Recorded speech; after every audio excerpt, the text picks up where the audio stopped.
Hello, everybody. Hello, hello, hello. Soulful Synergy Hub at your service. Please get your fare ready because the Master Synergist is going to take you on a long, beautiful ride. But firstly, get your cards and your forms of payment service in order to get on this bus because liking and subscribing goes a very long way, as I'm about to show you. Thank you very much. Today I wanted to talk about the law of a rhythm. Shake it hard. Everything vibrates to certain rhythms, and as we find the balance in our life, we realize that sometimes things are good, positive, amazing, love, full of beauty, and sometimes you can go the other way where things are down, destructive, low, sad, and otherwise. The law of rhythm therefore states that everything in the universe moves in a left and right or up and down, or maybe in a cylindrical shape like a pendulum, for example, or maybe a circle. And whatever happens in your life, there is always a counteract, which is the opposite. So when things go well in your life, there's going to be some times where things don't go as well. We ebb and flow, don't we? Just like the seas. We go through cycles like the earth and the sun.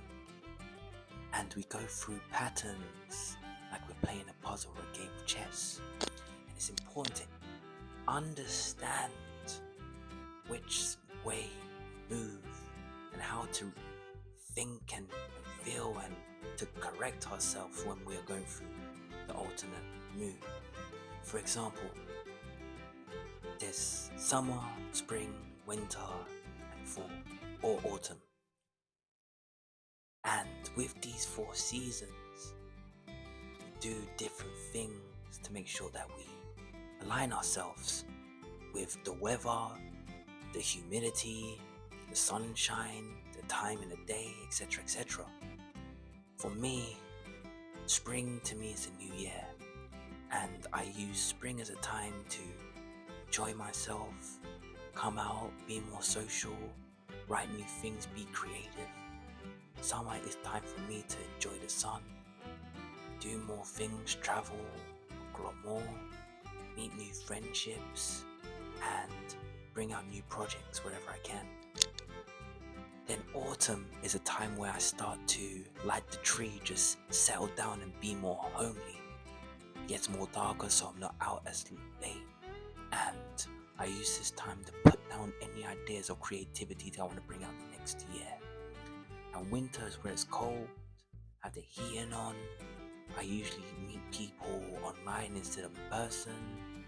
I go for later walks because I can see the stars in more clarity when it's cold. And I use this time just to focus on how my year has been, just to focus on everything in general. Now, this is what I'm saying to all of you. If the seasons change and there's states of ebb and flow, up and down, cold and warm, life and lifeless, then we need to find a balance throughout all of our internal states too. Sometimes you might show anger, you might cry. And maybe it's good for us to balance, because if we don't, then we'll show chronic emotions.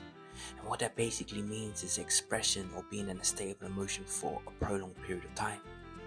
Now, if we do that, sometimes we might fall into complications or health disorders, or just a temporary or even permanent state of being changed. Sometimes if we're happy and excited all the time, we might get burnout because we're using a lot of our energy and adrenaline. Sometimes if we're sad about life and worldviews, then we might become a sadder person and might eventually become bitter. Sometimes if we show anger too much, we might see the most angry alternative to be the best alternative, really. So what are we doing to make sure that we cultivate